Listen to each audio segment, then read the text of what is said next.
Hi everybody, hope everyone's good. About to read the next part of the BFG for you. Now last time we heard that Sophie, who'd been taken off by the BFG from her bedroom to Giant Country, and she got into his cave and she started talking to him.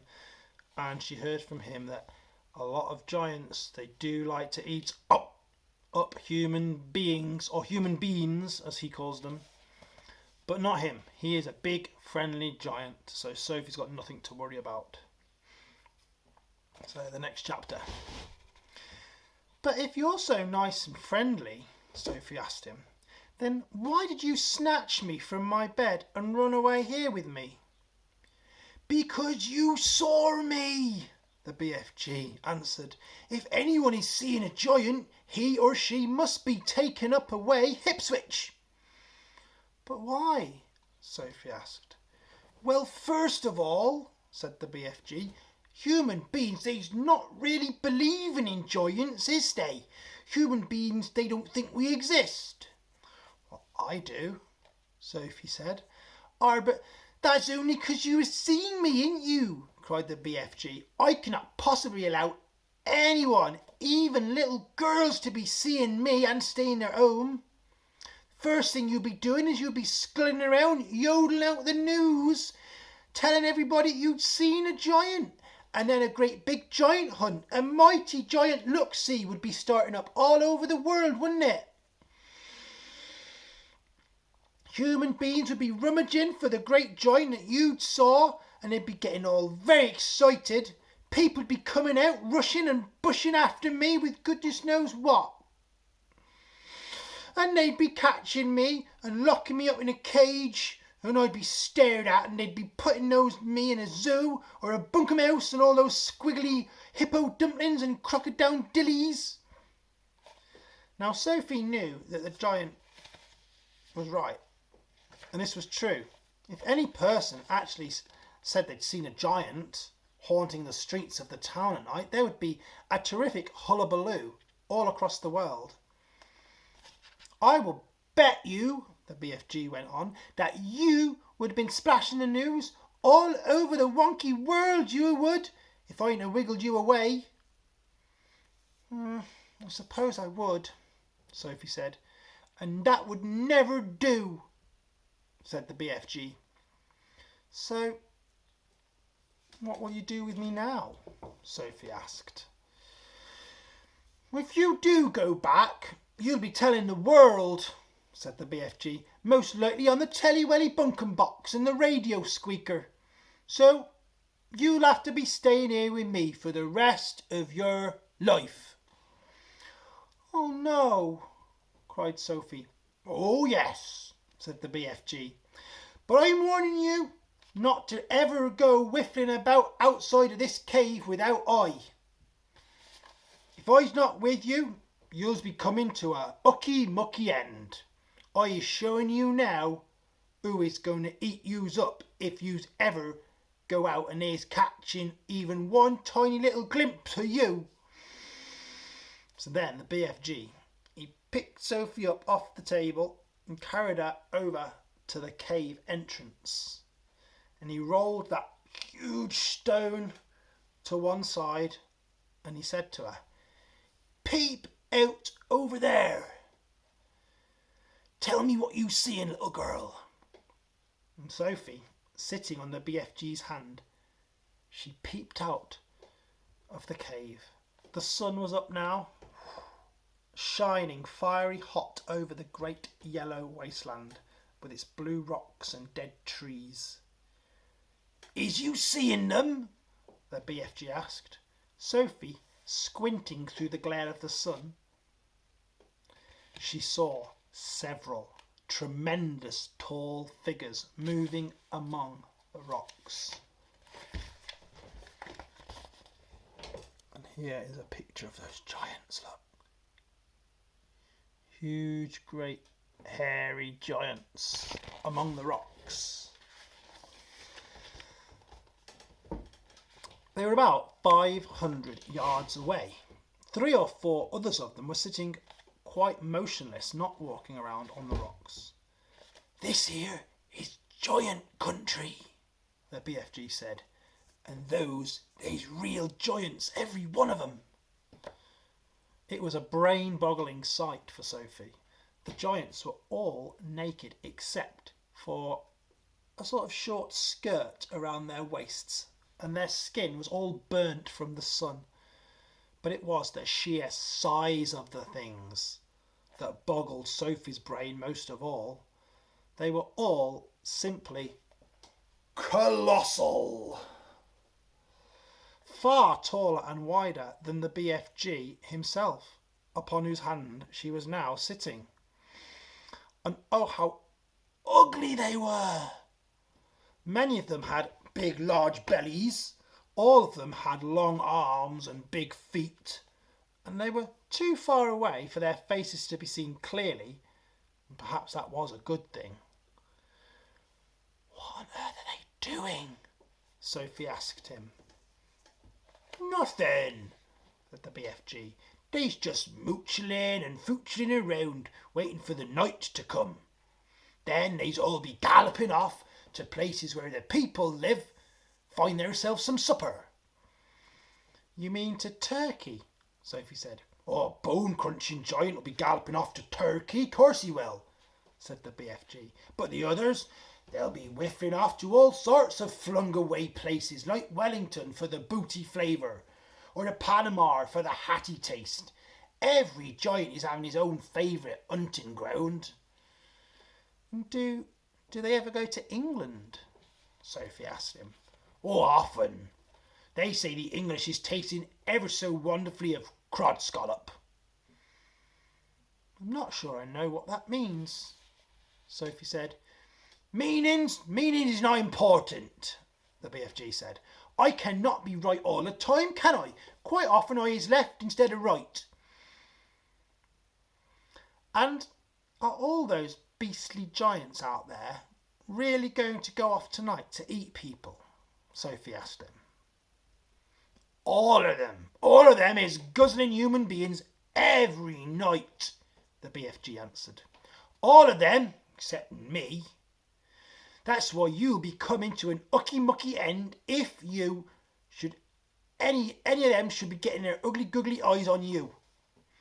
You'd be swallowed up like a piece of frumpkin pie, you would, all in one dollop."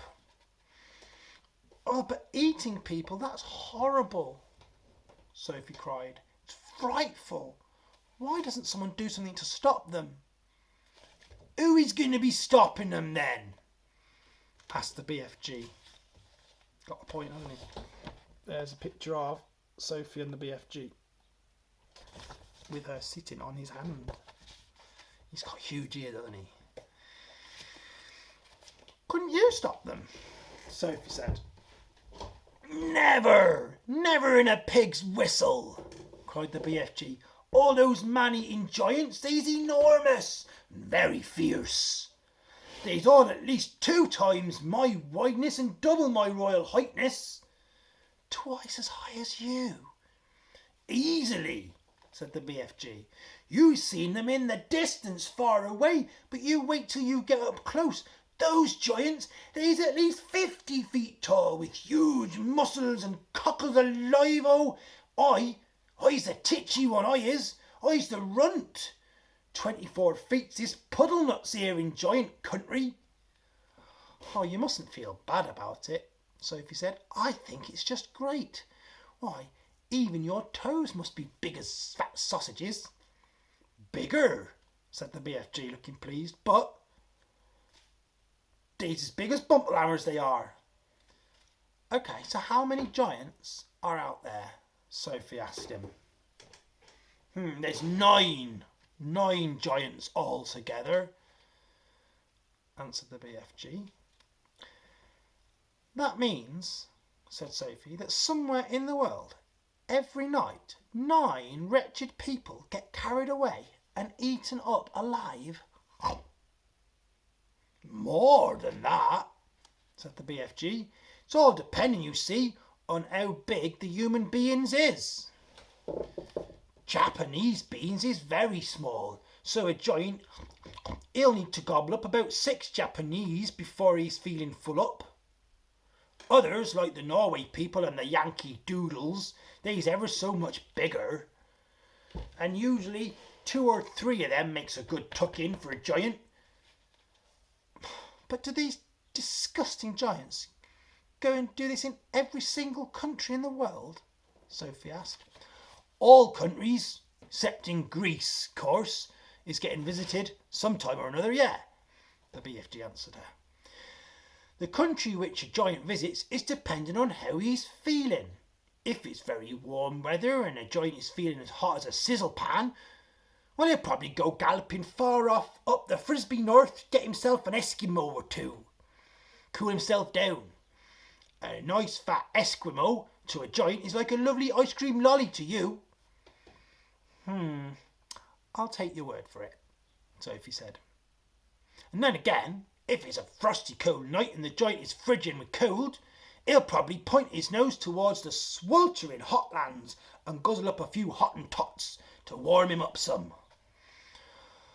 Oh, how perfectly horrible, Sophie said. Nothing hots a giant up like a Hottentot, said the BFG. And if you were to put me down on the ground and I was to walk out there amongst them, would they really eat me up? Like a whiffle-sniffle they would, cried the BFG. What is more, you're so small they wouldn't even have to chew you up. First one to be seeing you would pick you up in his fingers. Down you'd go like a drop of drain water. Let's go back inside then, please, Sophie said. I hate even to watch them. Back into the cave. The big friendly giant sat Sophie down once again on his enormous table. Is you quite snugly enough in there nighty there? Isn't you friggy cold? I'm fine, Sophie said. I cannot help thinking, said the BFG, about your poor mother and father. By now they must be jipping and sculping all over the house, shouting, hello, hello, where's Sophie gone? Where's Sophie? Oh no, I don't have a mother or a father, said Sophie. They both died when I was a little baby. Oh, you poor little scrumplet, cried the BFG. Is you not missing them very badly? Not really, said Sophie. I didn't ever really know them. Oh, you was making me sad, the BFG said, rubbing his eyes. Don't be sad, Sophie said. No one's going to be worrying too much about me. That place you took me from was the village orphanage. We're all orphans in there.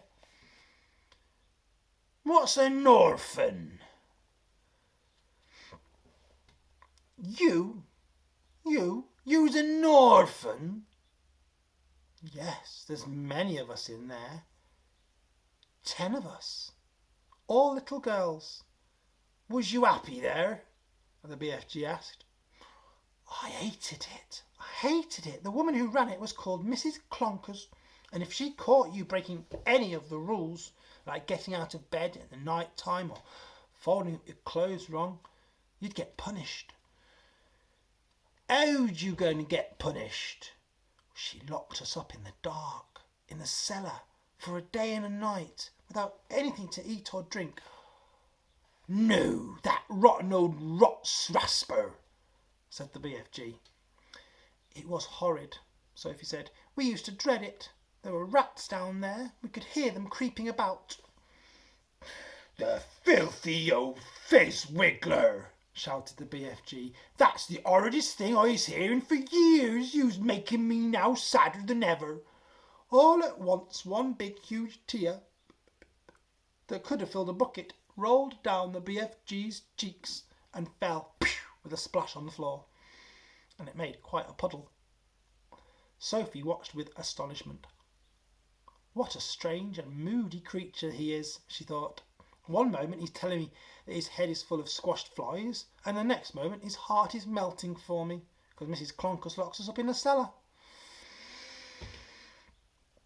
The thing that does worry me, Sophie said, is having to stay in this dreadful place for the rest of my life. The orphanage was pretty awful, But I wouldn't have been stuck there forever, would I? Oh, all this is my fault, the BFG said. I's the one who kid-snatched you away. And yet another enormous tear welled up his eye and splashed onto the floor. Well, now I come to think of it, I won't actually be here all that long. Are you afraid you will be? The BFG said. No, I won't. Those brutes out there are bound to catch me sooner or later, have me for their tea. No! I is never letting that happen to you, the BFG said. And for a few moments the cave was silent. And Sophie said, May I ask you a question? BFG wiped a tear from his eye and gave Sophie a long, thoughtful stare. Shoot away, he said.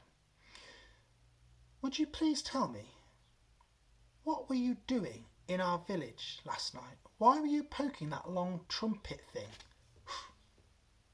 into the Gucci children's bedroom window and blowing through it? Aha! Cried the BFG, sitting up suddenly in his chair. Now he is getting nosier, eh? Nosier than a Parker. And that suitcase, Sophie asked, the suitcase you were carrying, what on earth was all that about? And the BFG, he stared suspiciously at the small girl sitting there on the table cross-legged. You is asking me to tell you some whopsy great big secrets, you is, he said. Secrets that nobody is ever hearing before. I promise I won't tell a soul, Sophie said. And how could I tell anyone anyway, if I'm stuck here for the rest of my life? You could be telling them other giants. No, I wouldn't. You told me they would eat me up the moment they saw me anyway. So they would, said the BFG. You's a human being, and human beings is like strawbunkles and ice cream to those giants. Well, if they're going to eat me the moment they see me then, well, I wouldn't have time to tell them anything, would I? Said Sophie. You wouldn't, said the BFG. Then why did you say that I might? 'Cause I's a brimful of buzzburgers, the BFG said. If you listen to everything I say, you'll be getting earache, you will. So please then, please, said Sophie, tell me what you are doing in our village. I promise you can trust me.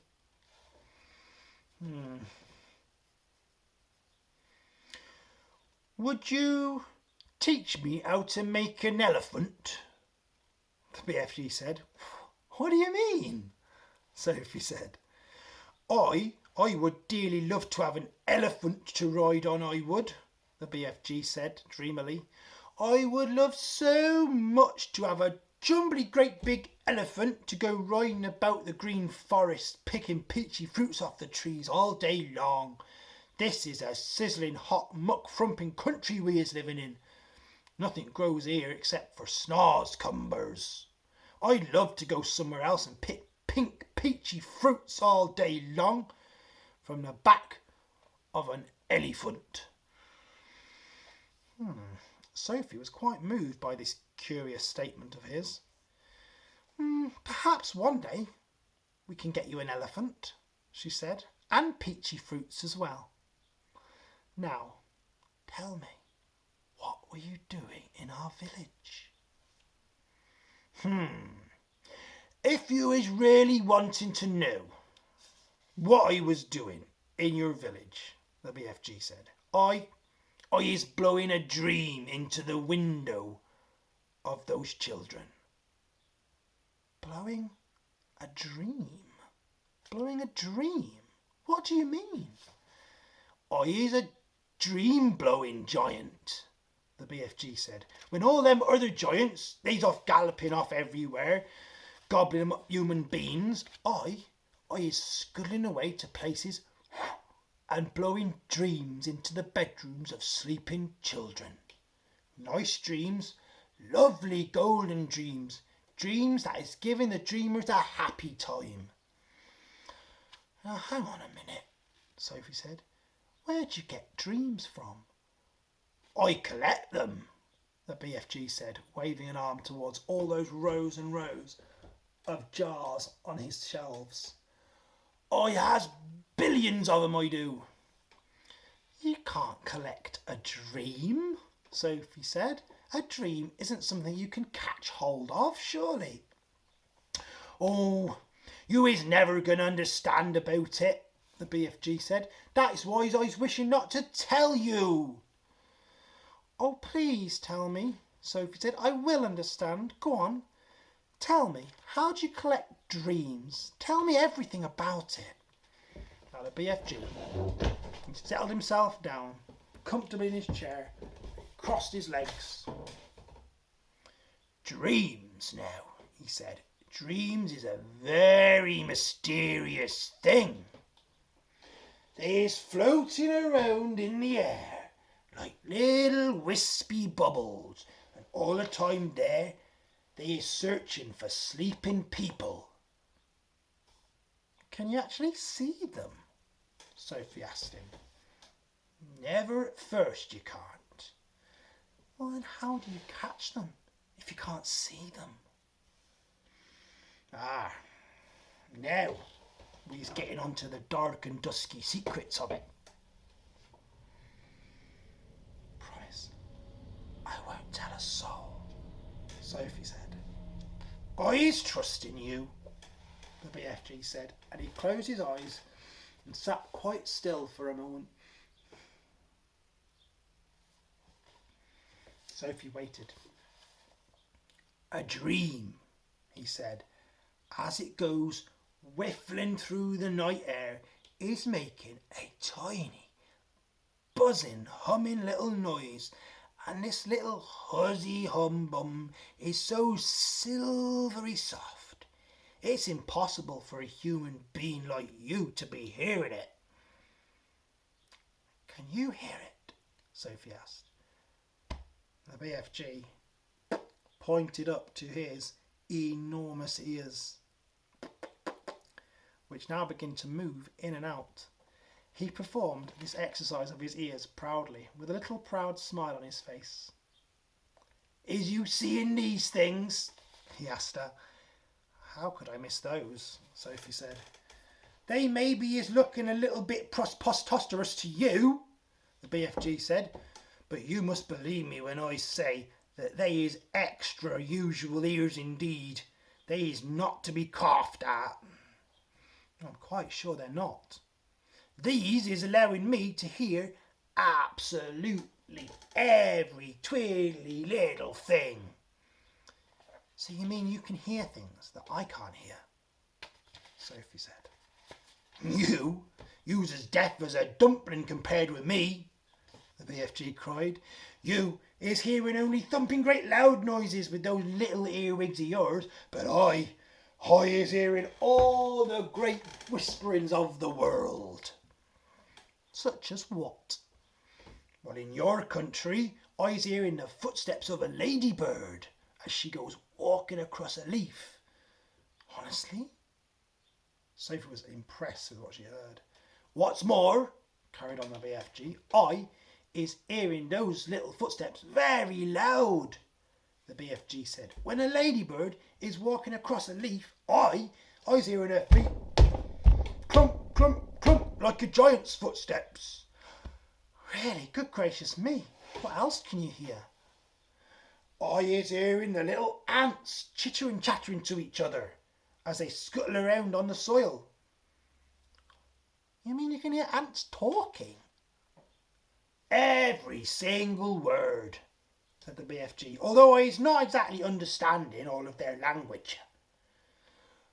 Go on, Sophie asked. And sometimes, on a very clear night, if I is wiggling my ears in the right direction, if I is wiggling them like this, and the night is very, very clear, I is sometimes hearing faraway music coming from the stars up above in the sky. A little shiver passed through Sophie's body. She sat quietly waiting to hear more. My ears, they's what told me that you was watching me out of your window last night, the BFG said. Really? But I didn't make a sound. I was hearing your heart beating across from the road. Loud as a drum it was. What? Go on, please. I can hear plants. I can hear trees. Do they talk? He's not exactly talking, no, but he's making noises. For instance, if I comes along and I's picking up a lovely flower and I twist in the stem till it breaks, then that plant is screaming. I can hear it screaming and screaming very clear, I can. Oh, you don't mean it, really? How awful. It is screaming, just like you'd be screaming if someone was twisting your arm off right now. Oh, is that really true? You think I Swiss fiddling you? Well, it's hard to believe. Well, then I's stopping right here. I's not wishing to be called a fibster by you, the BFG said sharply. Oh no, I'm not calling you anything. I believe you, I really do. Please, go on, tell me more. The BFG gave her a long, hard stare. Sophie looked back at him, her face open. I believe you, I do. I would not ever be fibbling to you, the BFG said. I know you wouldn't, but you must understand, it isn't easy to believe such amazing things. I understand that, the BFG said. So please forgive me, please go on, tell me more. He waited a little bit longer. And then he said, it's the same with the trees as it is with the flowers. If I's chopping an axe into the trunk of a tree, I's hearing a terrible sound coming from inside of that tree, from its heart. What sort of sound? It's a soft moaning sound, like the sound of an old man when he's dying slowly. Oh. He paused and the cave was silent. Trees, they is living and growing just like yous and me. They's alive, all the plants. He was sitting up very straight in his chair, his hands clasped tightly together in front of him. His face was bright and his eyes round and bright as two stars. Such wonderful and terrible sounds I is hearing. Some of them you would never wish to be hearing yourself, but some of them is like glorious music. He seemed almost to be transfigured by the excitement of these thoughts. His face was beautiful in its blaze of different emotions. Oh, tell me some more, Sophie said. You just ought to be hearing the little meesy miceys talking. Little meesy miceys, they's always talking to each other. I's hearing them as loud as my own voice now. What do the mice say? Sophie asked. Oh, the meesy miceys, they know. Only them. Spiders is also talking. You might not be thinking it, but spiders, they's the most tremendous natterboxes. When they spinning their webs, they singing all the time. They singing sweeter than a nightingale. Really? What else do you hear? One of them biggest chatterbugs is little caterpillars, the BFG said. What do caterpillars say? They's arguing all the time about who is going to be the prettiest butterfly. That's all he's ever talking about. Wow. So, is there a dream floating around in here right now? Sophie asked him. The BFG moved his giant ears this way and that, listening. He shook his head. There's no dream in here. Except in them bottles, of course. I has a special place I go for catching dreams. They's not often coming into giant country. How do you catch them? Same way you's catching butterflies, the BFG answered. With a great big net. He stood up, crossed over to the corner of the room where a pole was leaning against the wall. The pole was about 35 feet long, and there was a net on the end of it. Here's my dream catcher, he said. Every morning I's going out snitching new dreams to put into my bottles. Suddenly, he seemed to lose interest in our conversation. I's getting hungry. It's time for eats. And that's where we'll leave it for today. I will see you next time. Bye.